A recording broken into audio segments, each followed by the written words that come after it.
Rare earths are the silent backbone of the digital age, and the numbers behind their global control and demand tell a story of strategic urgency and economic fragility. Welcome to this bonus episode of The Digital Revolution with Jim Kunkle. On this episode, we're going to talk about the high-stakes tug-of-war over rare earth minerals and a battle shaping the future of technology, energy, and geopolitical influence.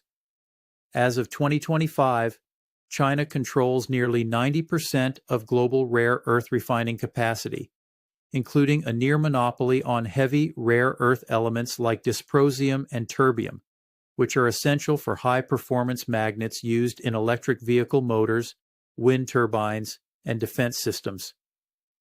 This dominance is not just about mining. China's vertically integrated supply chain spans from raw extraction to finished neodymium-iron-boron magnets, producing over 300,000 tons annually, while the U.S. is targeting just 1,000 tons. That disparity is more than a statistic. It's a strategic vulnerability. Meanwhile, global demand for rare earths continues to surge. According to the International Energy Agency, rare earth demand grew by 8% in 2024, driven largely by energy applications such as electric vehicles, battery storage, and grid modernization. This growth parallels a broader trend across critical minerals, with lithium demand alone rising nearly 30% year over year. Yet despite this spike, investment momentum in rare earth exploration and development has slowed, with real growth in spending dropping to just 2% in 2024, adjusted for inflation. The result? A widening gap between strategic need and supply resilience.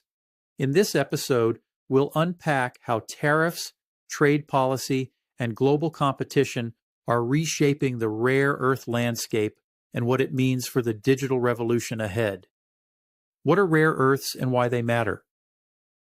Rare earth elements are a group of 17 chemically similar metals that play an outsized role in modern technology, despite their obscure names and microscopic quantities. These include lanthanum, neodymium, dysprosium, and others, each with unique magnetic, luminescent, and electrochemical properties. They're essential to the performance of high-tech devices like smartphones, electric vehicles, wind turbines, and advanced military systems. Neodymium, for example, is used to produce neodymium-iron-boron magnets, the strongest permanent magnets available, which power everything from electric vehicle motors to drone rotors and MRI machines. Without rare earths, the digital infrastructure we rely on daily would grind to a halt. What makes rare earths especially critical is not just their utility, but their strategic concentration. While these elements are relatively abundant in Earth's crust, they're rarely found in economically viable concentrations, and their extraction and refinement are environmentally complex. As I had mentioned earlier, China dominates the global rare earth supply chain, controlling nearly 90% of refining capacity and over 60% of mining output. This monopoly gives China immense leverage over industries that underpin the digital revolution, from clean energy to defense tech. Throughout this episode, you'll understand how rare earths became the linchpin of global innovation, why their supply chain is so fragile, and what the latest tariff moves signal for the future of digital sovereignty. China's tariff strategy. China's latest tariff strategy on rare earths is a calculated escalation in the global tech and trade war, one that flexes its dominance over critical mineral supply chains and tests the resilience of the Western world economies.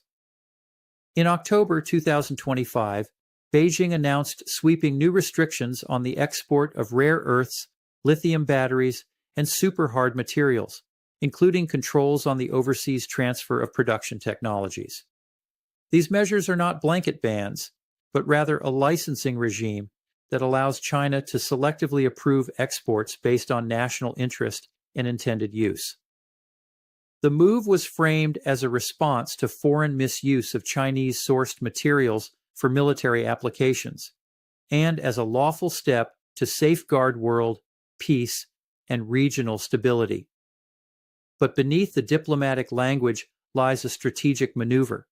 By tightening its grip on rare earths, materials it mines and processes at scale, China is signaling its ability to act as a choke point in global manufacturing, especially in sectors like semiconductors, electric vehicles, and defense systems. The timing of these controls is equally telling. They follow a series of U.S. trade measures targeting Chinese tech firms and chip exports, and come just weeks before a proposed summit between President Trump and President Xi Jinping. In retaliation, Trump announced a 100% tariff on Chinese goods starting November 1st, alongside new export controls on critical software. This tit-for-tat escalation has rattled global markets, with tech stocks plunging and rare earth companies surging amid supply fears. China's strategy reveals a long-term play. It's not just defending its economic interests, but attempting to reshape the rules of global trade by leveraging its mineral monopoly. For digital infrastructure, clean energy, and national security, the implications are profound, and the urgency of Western countries to diversify supply chains has never been clearer. Impact on tech and energy sectors. China's rare earth export restrictions are sending shockwaves through the global tech and energy sectors, threatening to disrupt supply chains and inflate costs across industries that anchor the digital economy. Rare earth elements like neodymium, dysprosium, and terbium are essential to manufacturing high-performance magnets, semiconductors, and battery components. These materials power everything from smartphones and laptops to electric vehicles, wind turbines, and precision-guided military systems. With China controlling roughly 90% of global rare earth processing capacity, its decision to expand export restrictions to 12 elements, including holmium, erbium, and ytterbium, has triggered immediate concern among manufacturers and governments worldwide. The new controls extend beyond raw materials to include mining technologies, smelting processes, and magnet production, effectively tightening China's grip on the entire value chain. For tech companies, the impact is already visible. Semiconductor producers face delays and cost spikes as rare earths used in chip polishing and doping become harder to source. EV manufacturers are bracing for higher prices on neodymium-iron-boron magnets, which are critical for motor efficiency and range. In the energy sector, wind turbine production is expected to slow, and solar panel costs may rise due to restricted access to rare earth phosphors and conductive materials. Analysts estimate that even partial enforcement of these tariffs could add 0.2 to 0.4 percentage points to U.S. inflation over the next 2 quarters, as firms scramble to diversify supply chains toward countries like Australia, Vietnam, and Canada. The transition will be costly and slow. This moment underscores a hard truth. The digital revolution's momentum is tethered to mineral geopolitics, and resilience will require bold investment in domestic refining, recycling, and strategic stockpiling. Global response and opportunities. Global reactions to China's rare earth export controls have been swift, strategic, and increasingly collaborative, signaling a turning point in how nations approach mineral security and digital sovereignty.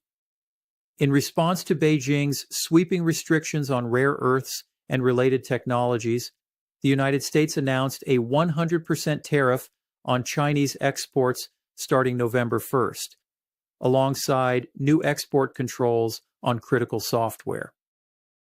While China defended its actions as legitimate and aimed at preventing military misuse, the move rattled global markets and disrupted supply chain confidence. European and Japanese automakers have already suspended production due to rare earth shortages, and governments across the G7 are accelerating efforts to diversify sourcing and invest in domestic refining capacity. Australia, Canada, and Vietnam have emerged as key partners in this pivot, with new joint ventures and exploration projects gaining traction. Beyond defense, this moment presents a rare opportunity for innovation. Countries are investing in rare earth recycling, substitution technologies, and closed-loop manufacturing systems to reduce dependency on Chinese supply chains. The European Union is fast-tracking its Critical Raw Materials Act, while the U.S. Department of Energy is funding magnet recycling pilots and rare earth separation facilities. India and South Korea are also ramping up bilateral agreements to secure access and build refining infrastructure. These efforts reflect a broader shift toward economic security as a pillar of digital transformation, where mineral independence becomes as vital as data sovereignty. For businesses and policymakers alike, the challenge is clear: build resilient, transparent, and sustainable supply chains that can weather geopolitical shocks and fuel the next wave of innovation. Legacy lens. The rare earths crisis isn't just a flashpoint in trade policy. It's a defining moment in the legacy of digital transformation. As nations scramble to secure supply chains and recalibrate industrial strategy, we're witnessing a shift from reactive economics to proactive resilience. This moment echoes past inflection points: the oil shocks of the 1970s, the semiconductor race of the 1990s, and the global chip shortage of the early 2020s. Each of those crises forced a reckoning with dependency, innovation, and sovereignty. Today, rare earths are the new frontier, where mineral access equals digital power and strategic autonomy becomes a prerequisite for progress. From a legacy-building perspective, this is where leadership matters most. The decisions made now, whether to invest in domestic refining, fund recycling technologies, or forge new alliances, will shape not just supply chains, but the values embedded in our digital infrastructure. Will we prioritize sustainability over speed, collaboration over control, transparency over expedience? For educators, entrepreneurs, and policymakers, rare earths offer a teachable moment, a chance to reframe digital transformation as a systems challenge, not just a tech upgrade. And for those building brands, businesses, or nations, the legacy lens reminds us that resilience isn't just about surviving disruption. It's about designing systems that thrive through it. Thank you for listening to this bonus episode of The Digital Revolution with Jim Kunkle.